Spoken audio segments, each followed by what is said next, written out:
Ever try to build something amazing with Legos? Like, a giant castle, right?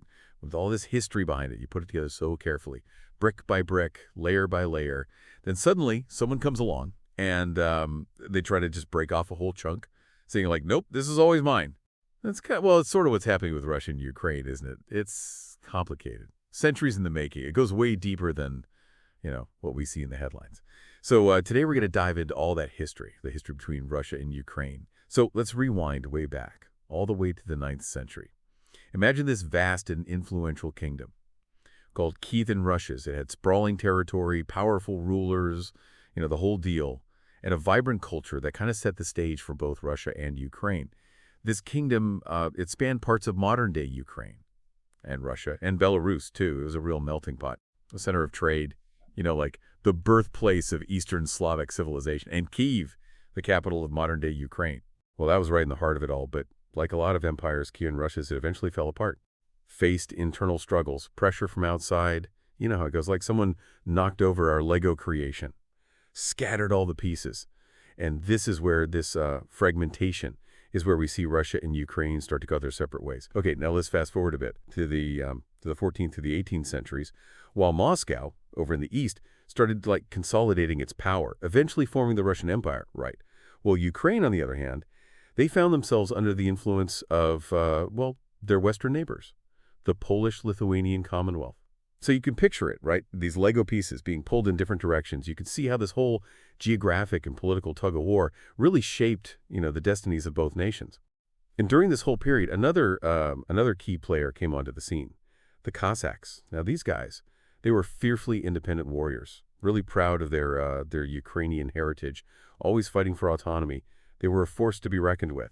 And this brings into to a really important moment. In 1654, the Pereyaslav Agreement. See, under pressure from Poland, the Cossack leader, Bohdan Khmelnytsky, he decided to seek protection from Russia. But this agreement, it's kind of shrouded in controversy. Was it an alliance between equals? Or was it the beginning of, Russia kind of dominating over Ukraine? Historians are still debating, like, what it really means. But one thing's for sure. It tied the fates of these two Slavic nations even closer together.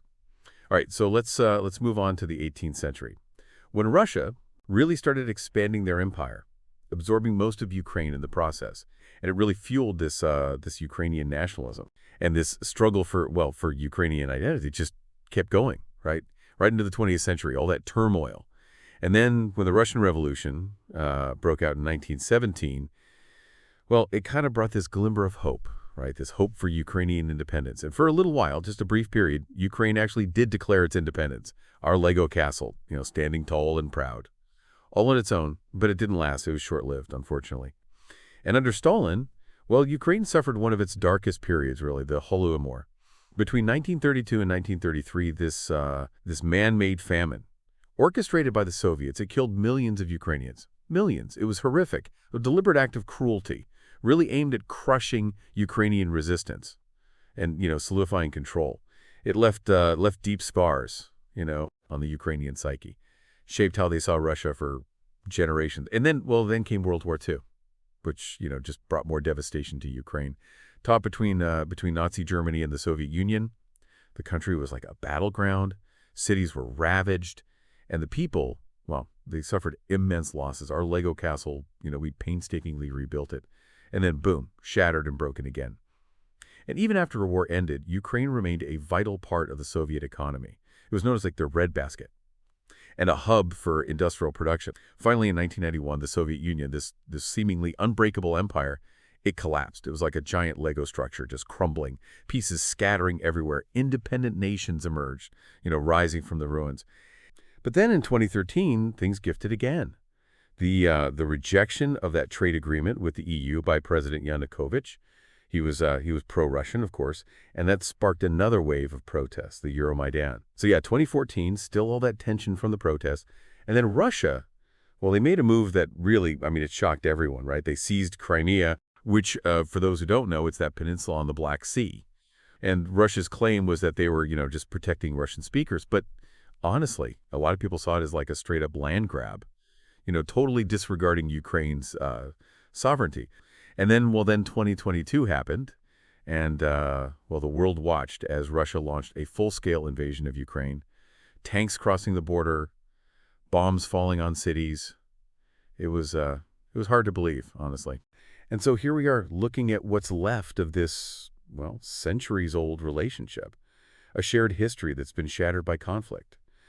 I think understanding this history, the shared beginnings, the diverging paths, it's all essential to really grasping what's happening now. It's a story about cultural connections, power struggles, and this constant fight for identity, for freedom. What happens next for Russia and Ukraine, well, we don't know yet, do we? But one thing's for sure. The choices made in the coming days, weeks, months, they're going to have a huge impact. They'll shape not just Eastern Europe, but the entire world for years to come.